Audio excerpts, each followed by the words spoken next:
en 0.25 hasta que el paciente logre ver 20.40.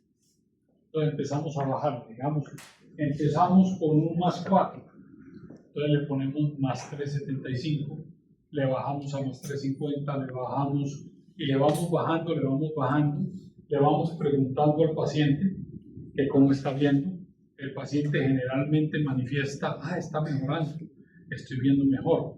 Tenemos que explicarle al paciente que va a ir viendo mejor para que el paciente no se asuste, ¿sí? Y que nos colabore. Entonces vamos bajando el valor de ese valor positivo que le incrementamos. Con eso que estamos haciendo, le empezamos a estimular su acomodación poco a poco, o se le hace ese masaje de acomodación. Cuando ya el paciente llega a 20.40, entonces cambiar el ortotipo por el dial astigmático. Yo no uso el dial astigmático. Yo cuando ya estoy en 20.40 paso directamente al cilindro cruzado. Pero entonces la teoría nos dice del subjetivo que cambiamos por el dial astigmático. Entonces, en el dial astigmático vamos a determinar el eje del astigmatismo preguntándole al paciente cuál de las líneas ve más nítida. Por eso es que yo dejo el cilindro, yo no elimino el cilindro, ¿sí? Cuando es menor de 2 dioptrías, porque ya la retinoscopía va de la mano con la queratometría. Entonces, ese es otro tip. Si la queratometría me dio a 70 grados, yo mi retinoscopía la empiezo con la banda a 70 grados, porque generalmente el meridiano principal coincide con el meridiano de la queratometría. ¿Sí? Entonces, al dejar el cilindro, cuando muestro el dial, como ya está compensado el cilindro, entonces todas me las va a ver negras. Pero aquí se supone que quitan todo el cilindro, entonces en el dial va a haber una más negra que la otra. Si veo una más negra que la otra, quiere decir que hay un astigmatismo que no se ha corregido. Entonces, ponemos el dial astigmático, le preguntamos que cuál de las líneas ve más nítidas, más sobresaliente. Entonces ahí ubicamos el eje de nuestro cilindro y empezamos a incorporar lente negativo, cilíndrico negativo, hasta que vea el dial completamente negro. Entonces las posibles respuestas con el dial astigmático son que todas las líneas están iguales. Quiere decir o que el paciente no tiene cilindro o que el cilindro que le dejamos en la retinoscopía es el cilindro adecuado, o sea que ya está corregido. O que veo una línea que resalta más, entonces ponemos el cilindro perpendicular a la línea que reportó el paciente y agregamos cilindro negativo hasta que el paciente las vea todas iguales. Quiere decir que ya compensamos el cilindro de ese paciente. Cuando ve que 2 o 3 líneas resaltan más, entonces sacamos el promedio de las líneas que ven más resaltadas y ahí ponemos el eje del cilindro, o sea, siempre perpendicular a esas que ven más claras, y entonces cuando ya se agregue el cilindro y que todas se vean iguales, ya tenemos compensado el cilindro. Esto ya en la práctica, hacerlo con montura de prueba es un calvario. Sí, con el forópter es una belleza. Cuando estemos allá en el consultorio, vamos a hacer bien cómo es ese. No pone cero, sino. Correcto. Ahí les pongo doble cero. Ok.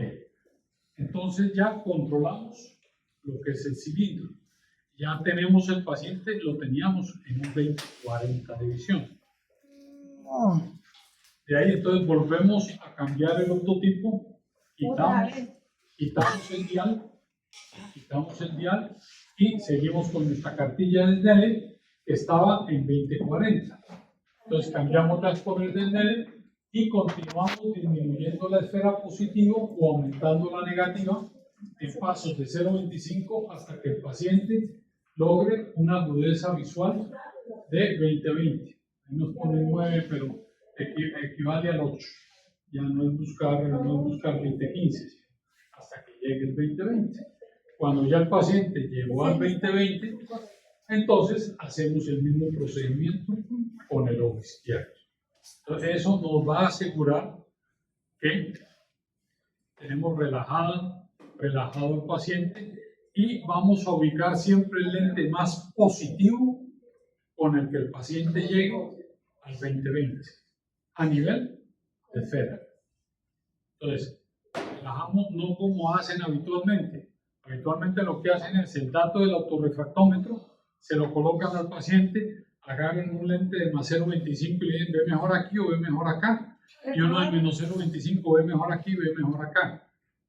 Sí, y el paciente dice cómo ve, pero no han controlado la acomodación del paciente, ni se ha llevado paso a paso. Entonces, con esto está uno totalmente seguro de que la graduación sí le va a funcionar al paciente.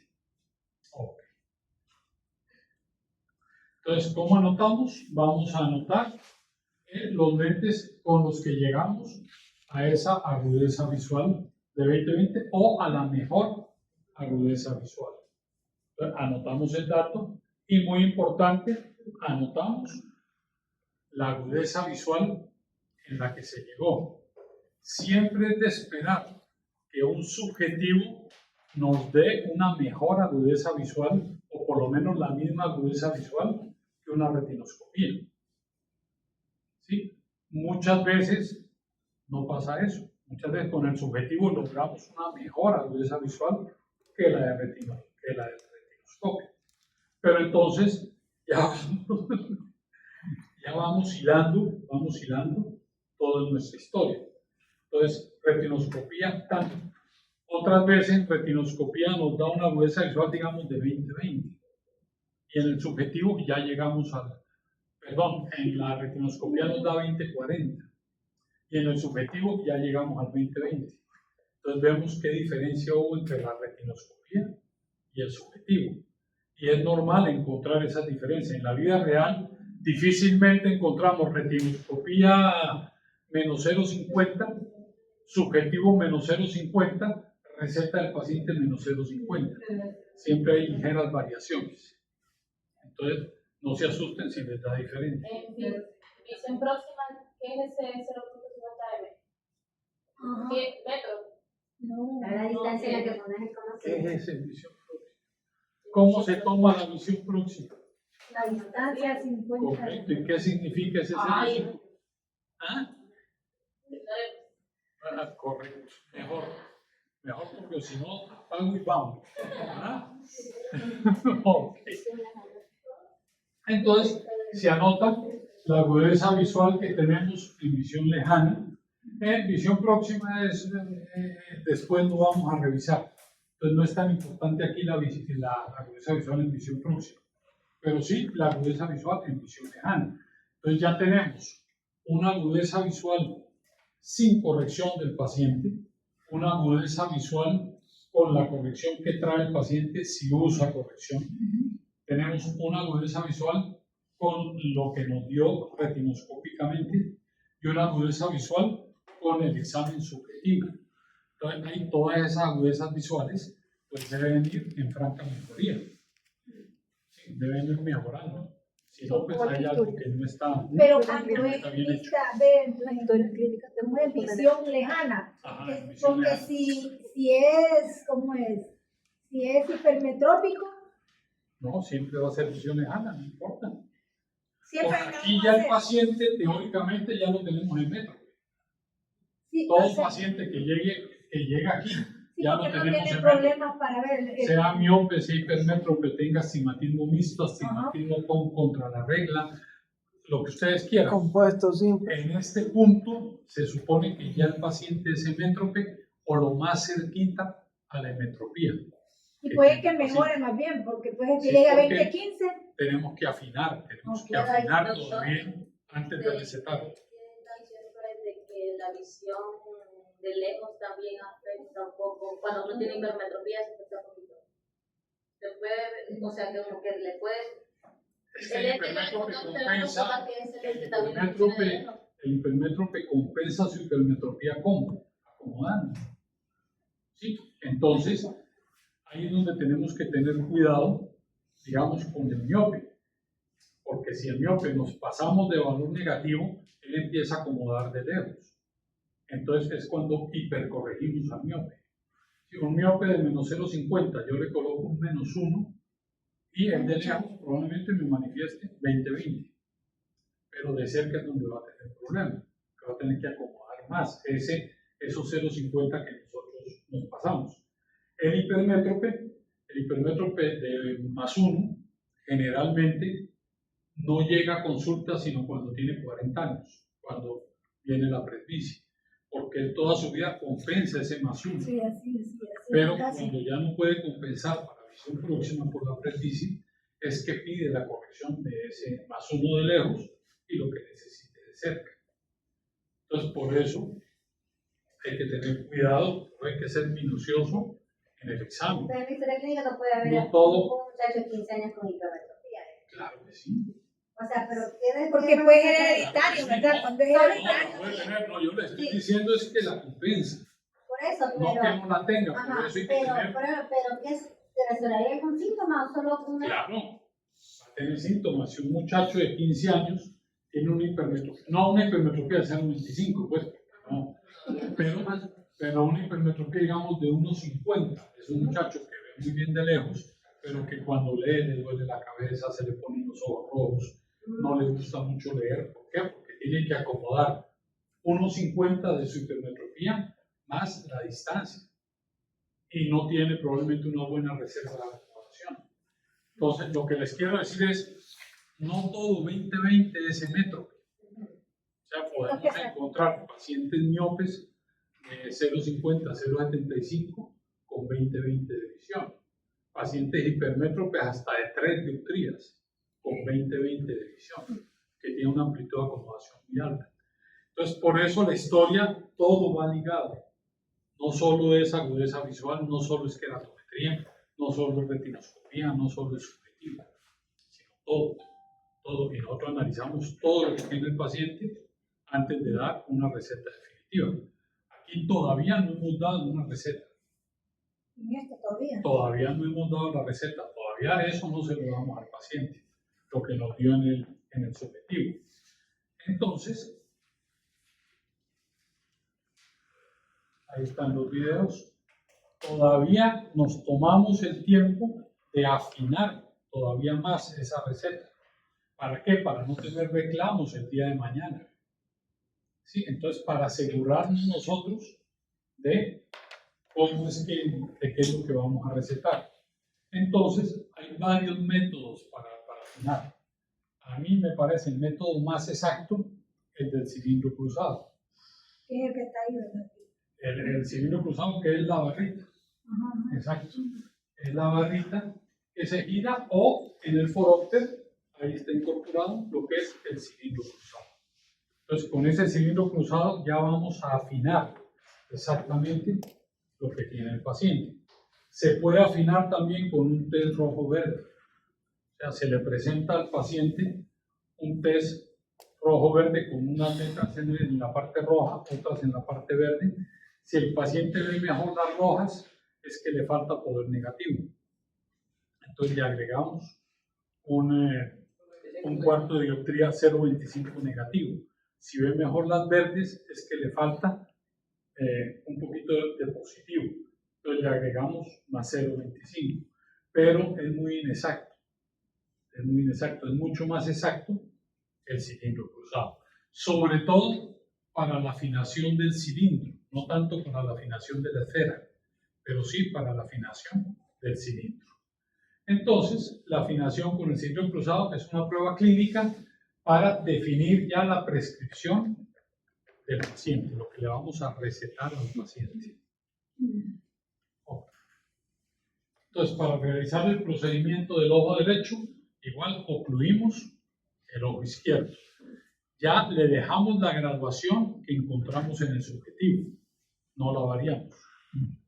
Ok. Entonces le indicamos al paciente que fije una letra sobre la línea inferior a su mejor agudeza visual. Generalmente trabajamos sobre el 20-40. ¿Sí? Ya con el subjetivo lo llevamos a 20-20. Ahora, no le pedimos que mire el 2020, porque va a hacer esfuerzo, sino que mire el 2040. Entonces, con suma facilidad, porque ya tiene su graduación, va a ver claro ese otro tipo, el del 2040. Y ponemos el cilindro cruzado haciendo coincidir el eje con el eje del cilindro original, que nos marca el eje del cilindro cruzado. El eje del cilindro cruzado, ¿qué nos lo marca? Nos lo marca. Este palito o este sostén del cilindro cruzado siempre está ubicado a 45 grados de los ejes principales. O sea que aquí tenemos, si lo colocamos aquí tenemos 90, aquí tenemos 45 y aquí tenemos, 90, aquí 135, perdón, y aquí 180. O sea, está exactamente en la mitad entre el 40 y entre el 0 y el 90.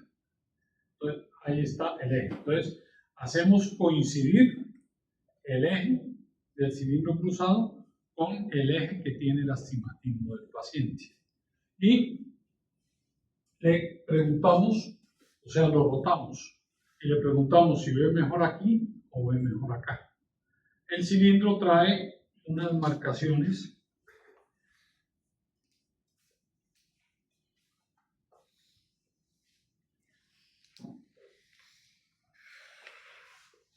el cilindro viene así,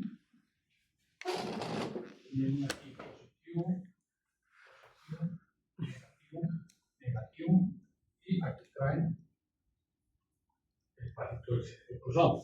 Entonces, esto viene con puntos rojos y puntos blancos, o puntos verdes y puntos blancos, dependiendo del tipo de cilindro. Entonces, ¿qué hacemos? Hacemos coincidir el eje, este eje lo hacemos coincidir con el eje que encontramos en el subjetivo. ¿Sí? Si en el subjetivo encontramos a 90 grados, este palito lo hacemos coincidir con los 90 grados. O en el forópter, pues lo giramos para que coincida con 90 grados. Y le preguntamos al paciente si ve mejor aquí cuando están los puntos positivos, o en la otra posición, al cambiar los puntos negativos pasan acá y los positivos pasan acá, al cambiar con el cilindro. Eso lo vamos a ver, lo podemos ver muy claro ahí. Entonces le preguntamos que si en posición A o en posición B. Entonces, dependiendo de la posición, vamos a ir girando el cilindro cruzado. La idea es que el paciente nos manifieste que en las dos posiciones lo ve igual. Cuando el paciente en las dos posiciones lo ve exactamente igual, quiere decir que ya encontramos el eje exacto del paciente. Ahí sí ya no tenemos ninguna equivocación. Ya el autorrefractómetro nos puede decir lo que sea, pero quien nos dice exactamente el eje es el cilindro cruzado. Entonces, girar alternadamente los ejes del cilindro sobre el eje rotacional y preguntar al paciente cuál de las dos posiciones es mejor. Si una posición es mejor que la otra, el eje del cilindro se desplaza hacia el eje del cilindro negativo. O sea, siempre desplazamos el cilindro hacia los puntos rojos. Sí, ahorita no, allá les explico sobre el paciente y todo eso, y es más fácil. Pero aquí, entonces, siempre vamos a desplazar hacia los rojos. 5 grados. Desplazamos 5 grados, volvemos a preguntar, ¿es mejor aquí o es mejor acá? No, que es mejor aquí, desplazamos hacia los puntos rojos hasta que el paciente nos manifieste que los dos son iguales. Ok. Entonces, hasta que las dos posiciones proporcionen una visión idéntica. Ahora, ya ahí afinamos el eje. Entonces, el eje nos queda en el eje que queda marcado con el cilindro. Ahora, ¿cómo afinamos el poder del cilindro? Entonces, hacemos coincidir o bien los puntos blancos o bien los puntos rojos con el cilindro del paciente. Y le preguntamos que si ve mejor acá o ve mejor acá. Si ve mejor cuando están los puntos rojos tenemos que adicionar cilindro negativo en pasos de 0,25 hasta que lo vea exactamente igual. Si ve mejor con los puntos blancos, entonces tenemos que quitar cilindro negativo hasta que los vea igual.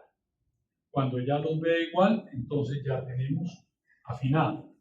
Entonces ponemos el cilindro con sus ejes, puntos rojos o blancos, paralelos al eje del cilindro original y se hace rotar el mango para intercambiar la posición. Si ambas posiciones determinan un cambio nulo, quiere decir que ese es el cilindro. ¿Sí? O sea, veo igual en las dos posiciones. Ya tenemos el cilindro afinado, ese es el del paciente. Que veo mejor cuando coincide con los puntos rojos, entonces aumentamos cilindro negativo en paso de 0,25. No, que veo mejor cuando están los puntos blancos, entonces en pasos disminuimos el cilindro negativo. Ahora, no le vamos a preguntar al paciente que si ve mejor punto rojo, porque él no ve los puntos. Si los puntos los vemos nosotros. Nosotros le preguntamos, ¿es mejor en esta posición o en esta posición? Y nos fijamos si coincide con los puntos rojos o si coincide con los puntos blancos. Entonces, si una posición determina una mejor visión al valor original, se le disminuye al cilindro original poder positivo en caso de reportar ver mejor cuando coinciden los blancos y se le incrementa negativo en caso de ver mejor cuando coinciden con los puntos rojos. Ok. Ahora, para el poder, entonces ya tenemos afinado el eje del cilindro, ya tenemos afinado el poder del cilindro. Para afinar la esfera, entonces lo ponemos en posición A, o sea, cuando los puntos rojos son verticales, le indicamos al paciente que fije la cruz del octotipo, una cruz en el octotipo, y que informe cuál de los dos componentes de la cruz del mandíbula. Si reporta que están iguales, ya tenemos nuestra esfera completamente afinada. Ahora, si reporta ver mejor la vertical, entonces quiere decir que le falta un poquito de negativo. ¿Por qué? Porque el cilindro está con los puntos rojos verticales. Si ve mejor la horizontal, le falta un poquito de positivo. Y si después, entonces, hacemos el mismo procedimiento con el ojo izquierdo. Eso ahorita lo ven enredado. Cuando ya lo hagamos ahí, se va a ver más claro qué es lo que la historia de los blancos, de los rojos y de los verdes, correcto. Okay. Entonces, cuando ya tenemos afinado el cilindro, se anota igual, se anota el valor que quedó en la esfera del paciente y el valor que nos dio el cilindro del paciente. Yo, en lo personal, la esfera no la afino con el cilindro cruzado. ¿Sí? ¿Con cuál? No, yo la esfera ahí sí, le subo un 0,25, le bajo un 0,25 a la esfera, viendo el 20-20 cómo lo ve mejor aquí o lo ve mejor acá. Ahora, una vez le quita uno el cilindro cruzado al paciente, el paciente inmediatamente dice que ve mejor. El paciente dice veo muchísimo mejor, porque ya tenemos un eje exacto y tenemos un valor de cilindro exacto. ¿Ok? Entonces, anotamos ese dato que nos dio la esfera más el cilindro y anotamos la agudeza visual. En este momento ya la agudeza visual tiene que ser la máxima que tiene el paciente, que ya es la agudeza visual final que tiene el paciente. Entonces, cuando ya tenemos afinado el ojo derecho, afinado el ojo izquierdo, entonces le destapamos los dos ojos al paciente y le preguntamos que qué tal ven.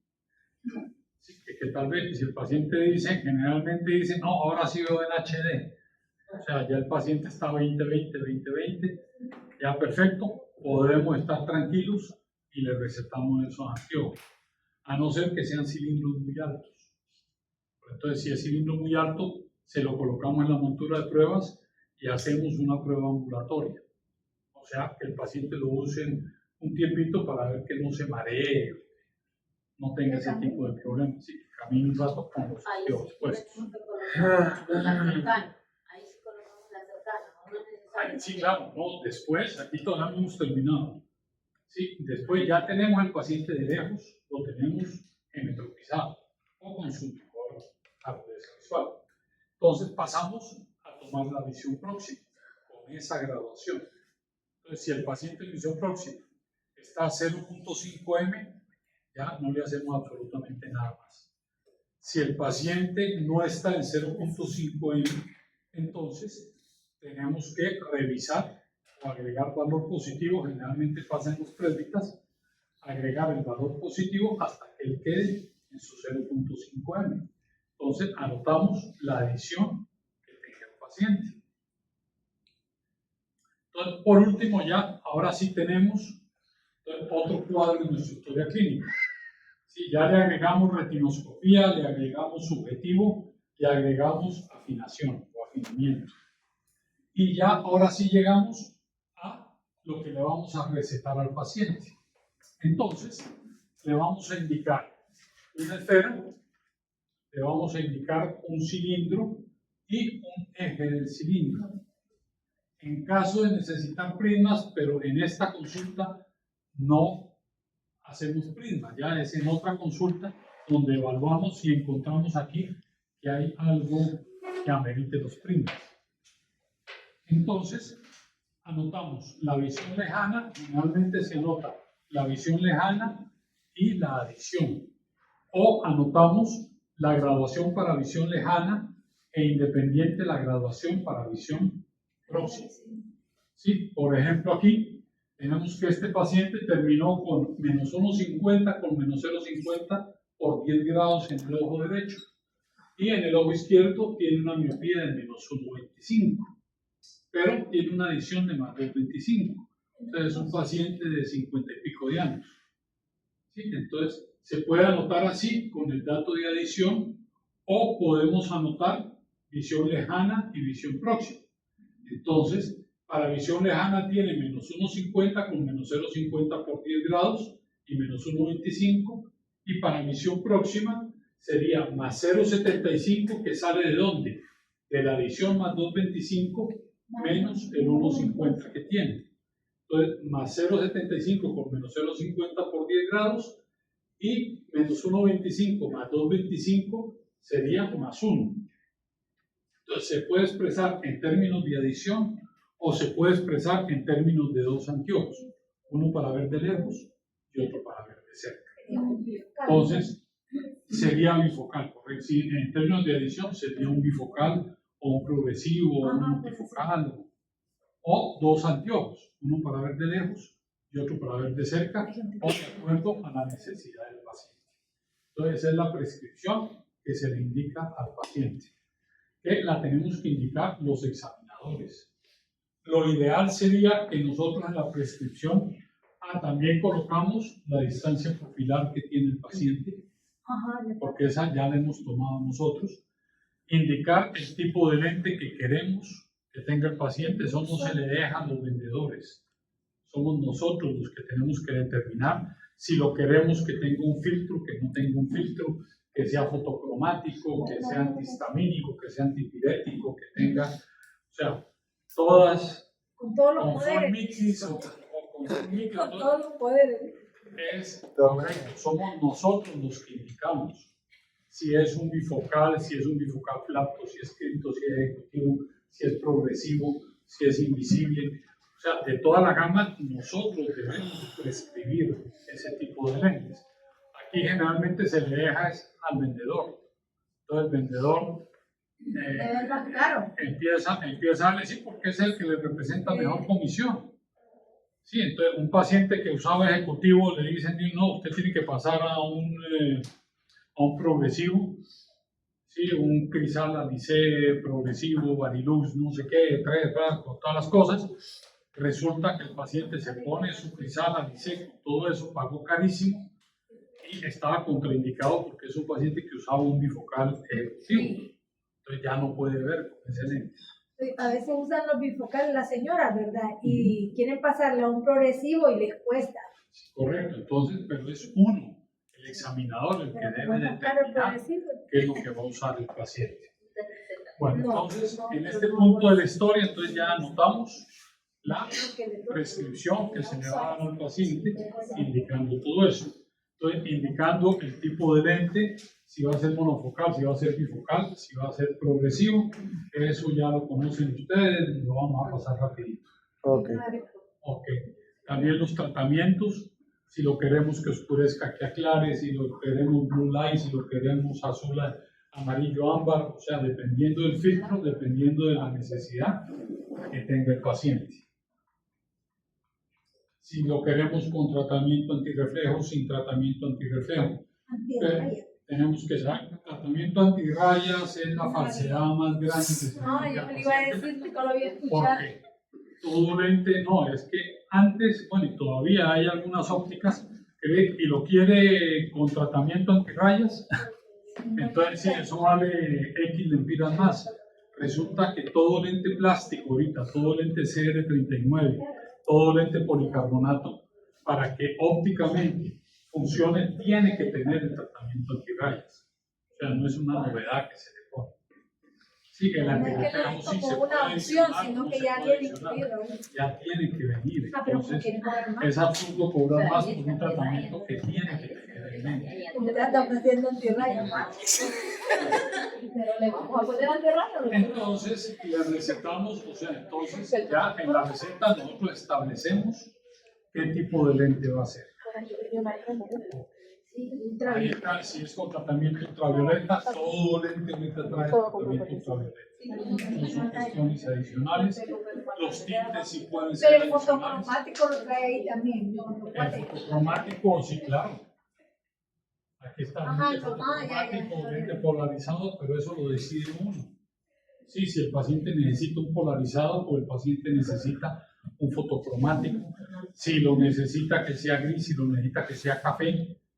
Sí, entonces, pero es uno el que determina en su receta qué es lo que necesita La el paciente. necesidad no. Lo único que nosotros no estipulamos en la receta es la altura del bifocal, porque nosotros no sabemos qué anteojo o qué montura es la que va a llevar al Eso paciente. va a cambiar. Y eso depende, la altura sí depende del tipo de anteojo que se escoja. No. Entonces, los tipos de uso.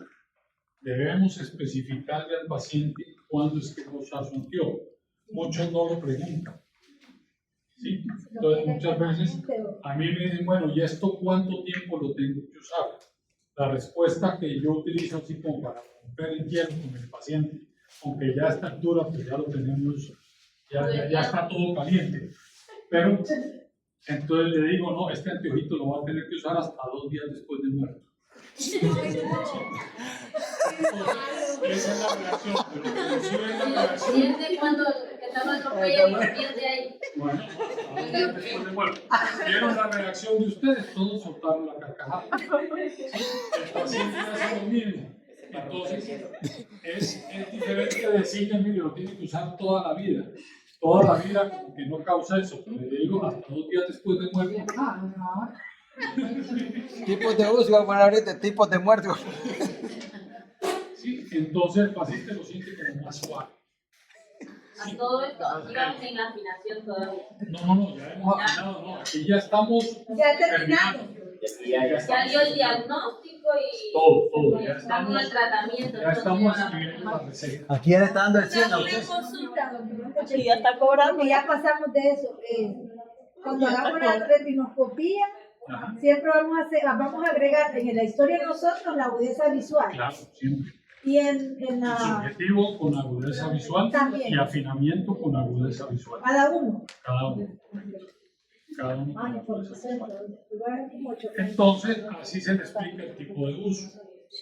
Otro es, para no decirle que permanente, entonces, pues generalmente pues, los anteojos deberían ser de uso permanente, a no ser que sea para los presbitas que lo usa solo para leer. Entonces, para no decir que lo tiene que usar permanente, yo también utilizo decirle, mire, deme una respuesta. ¿Usted su cara la ha dejado alguna vez en alguna parte? Igual dice, no, yo nunca dejo mi cara, ¿cómo voy a dejar mi cara? Digo, bueno, entonces si usted sus anteojos los tiene siempre en su cara, nunca los va a perder. Siempre van a estar con su cara. Entonces es mejor que se use permanente para que no se pierda. Sí, solo se los quitan para dormir. Cuando dicen y para dormir, entonces yo le digo, si usted quiere ver sus sueños de manera clara, duerma. Está bien. Ya sé cómo. O sea, buscando, o sea, son frases que la experiencia le ha dado a uno que hacen que, ahora no con todo paciente. Sí. Hay paciente que, Pero ahí rompe el pero ya en este punto de la historia uno ya sabe ¿Con quién está qué hablando? gallo tiene ahí sentado. Entonces ya sabe uno cómo le- Ya reaccionamos uno así, pero Porque imagínate, está uno enojado ahí que le digan, lo puede usar después de 2 días de muerto ya. No, pero generalmente no me han... Es que cuando ya llega ahí ya sabe qué decirle. Entonces, sí, no, perfecto. Ya está, alturas del partido, pues ya. Ok, entonces tenemos que decirle al paciente cuándo los debe usar, cómo los debe usar y para qué los debe usar. Debe usar su anteojo. Muy bien. Entonces, así vamos a anotar.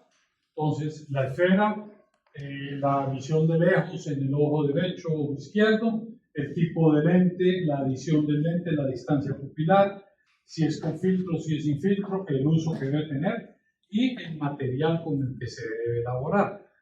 El material sí queda muchas veces, queda ya a criterio de la óptica, porque hay material pues, que nos llevan exactamente al mismo efecto, pero los costos son diferentes. Sí, entonces ahí sí, ya eso lo pueden manejar afuera. Ahora, hay materiales, digamos el policarbonato, es más caro que el CD39. Y en graduaciones de 4 dioptrías, menores de 4 dioptrías, el espesor viene a ser exactamente el mismo. Entonces, claro que porque es más grado de refracción. no Mentira. cambia absolutamente nada. Y vamos a Cambia, pagar puede cambiar el precio. Sí, está bueno que me lo haya dicho, porque a veces uno ofrece lo que no sabe. Sí, no, correcto. Entonces, como es más caro, se gana más, entonces hay que ver todo, pero ahora lo vamos a ver en mecánica estática.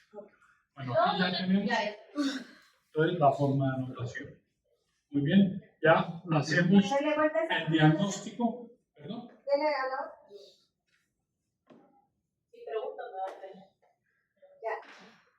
Todo eso sería ya, No, pregunta. doctor, eso sería el tratamiento. Sí, eso sería ya, no, esto sería ya la graduación que la ficha o la receta que le vamos a dar al paciente. Sí, ojo derecho, ojo izquierdo, todo eso. Entonces, el cilindro que tiene, bueno, este es el cuadrito, aquí viene, son diferentes formas de anotación, o se anota con el cuadro anterior, o se puede Yo lo anotar voy a así agregar también. al cuadro anterior. Ya Sí, no hay problema. No hay problema en eso. Lo importante es que el paciente se vaya con su receta que debe tener todos esos ítems.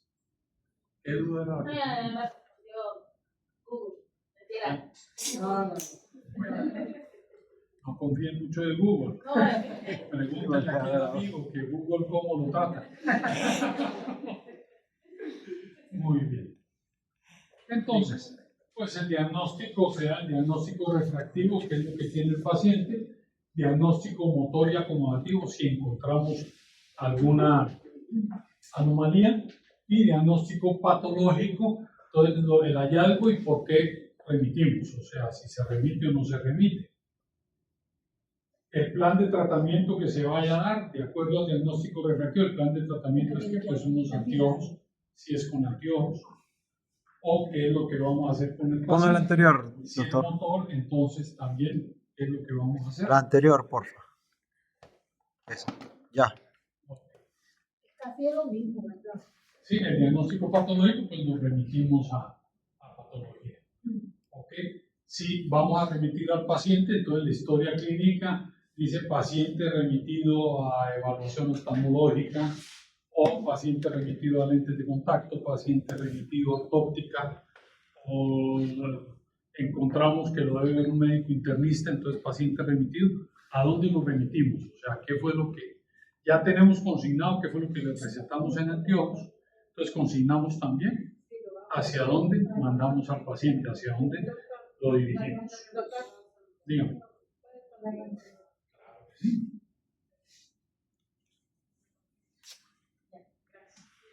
Muy bien. Entonces, si lo remitimos o no lo remitimos, muy bien. Y le explicamos, o sea, al paciente le damos cuándo es su próximo control, cuándo necesitamos verlo. O sea, yo estipulo que cada paciente antes de los 40 años, no, y después de los 40 también, es cada 2 años.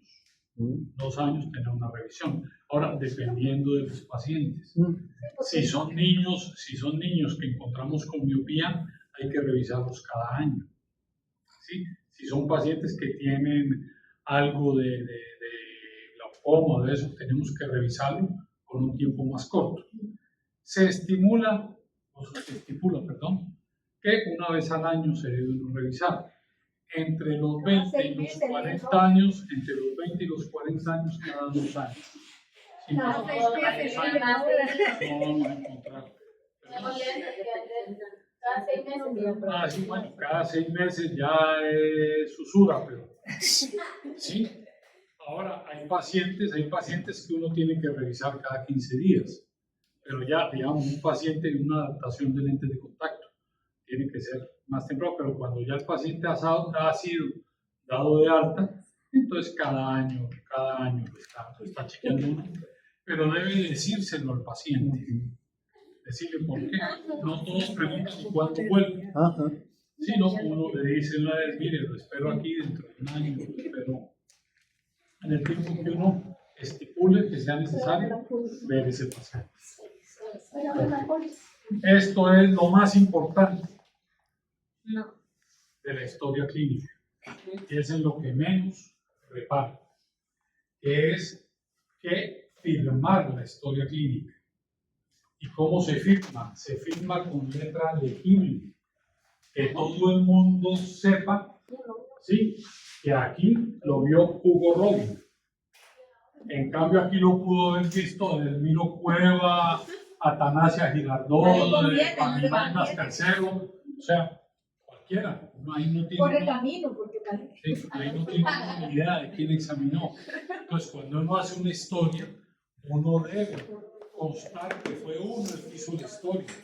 ¿Por qué? Porque yo respondo por mi historia. Cuando yo hago un garabato de esos, es que yo no estoy respondiendo por nada.